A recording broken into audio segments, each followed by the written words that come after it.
Alright, so I am out at Rockaway in Pacifica, and I'm just going to do a seascape here. It's kind of late in the day, about 4:30 I think.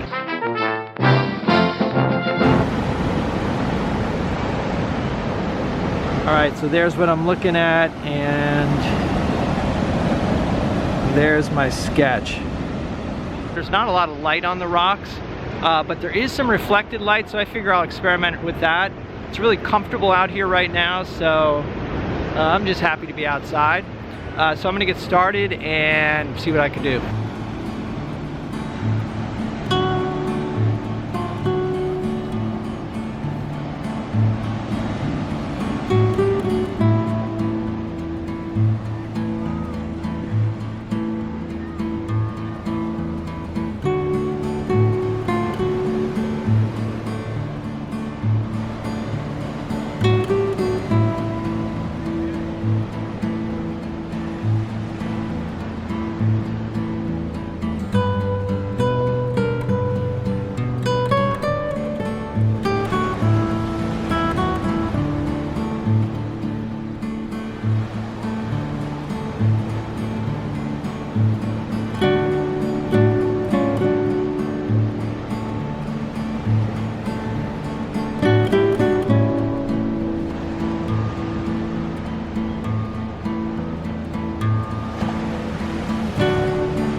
Alright, so the light is kind of extreme right now, so it's hard to get a good picture of the painting. So I'm going to take it home to the studio. We'll have a look at it and have a critique.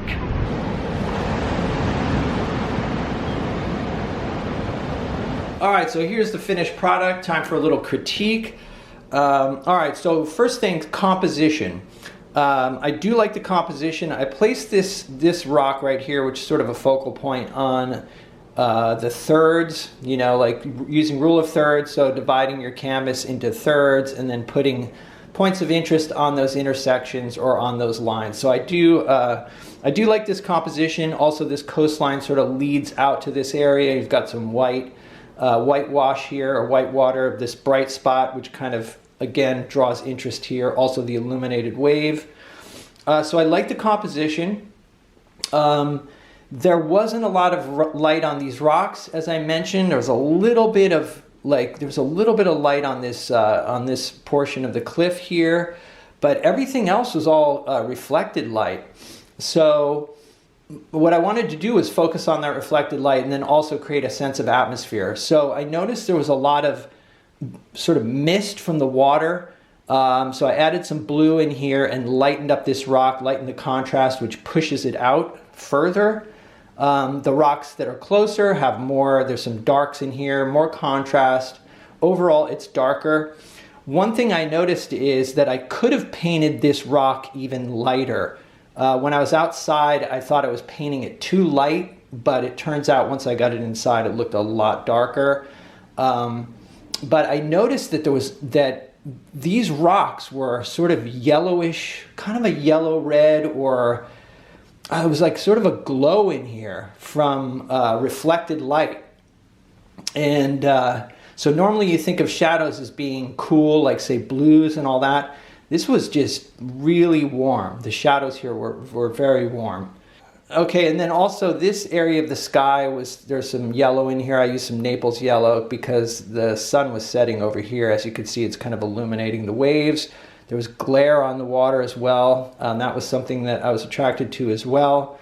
Usually I like to go with big, simple shapes, but I did put some speckles here on the water to suggest the glare, because that was one thing that attracted me to the scene. One of the potential pitfalls of doing representational paintings or doing landscapes is falling into, say, formula or cliche, or sort of idealizing the landscape. Unfortunately, I think painters are encouraged to do that because oftentimes paintings like that sell.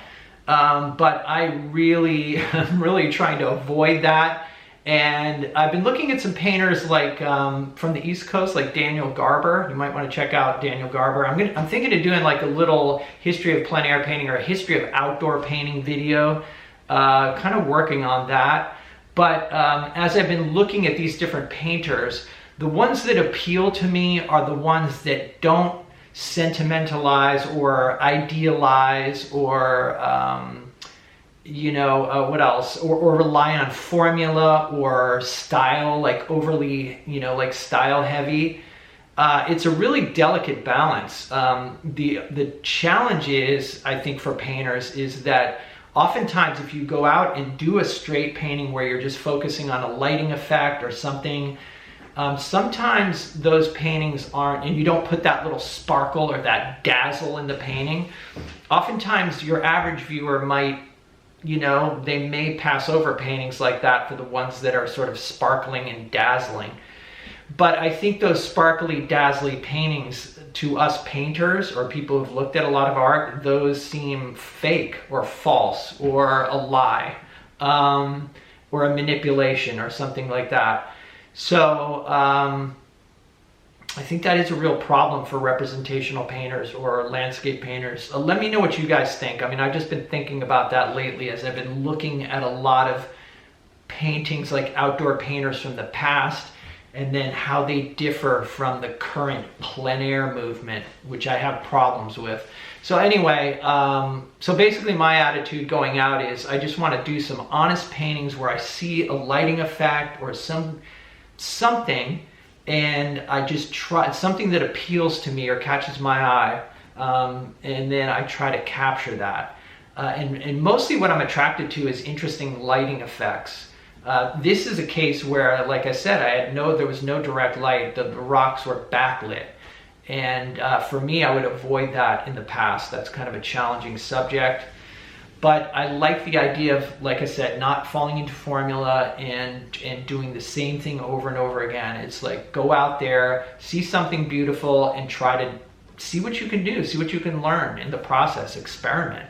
So that's what I'm doing right now. That's why these videos are kind of short. I'm definitely in experimentation mode. So if I'm gonna film, it's gonna be, I'm gonna film the process and just kind of keep it simple, and so I can post and share the stuff with you guys. That's about it. As usual, I want to give a shout out and thanks to my Patreon supporters. As you guys know, I don't really make any money on these videos, typically about $10 per video. So, which no complaints, I'm happy to do it. But if you do want to pitch in and help support the channel, there'd be a Patreon link in the description below. Other than that, I will see you in the next video.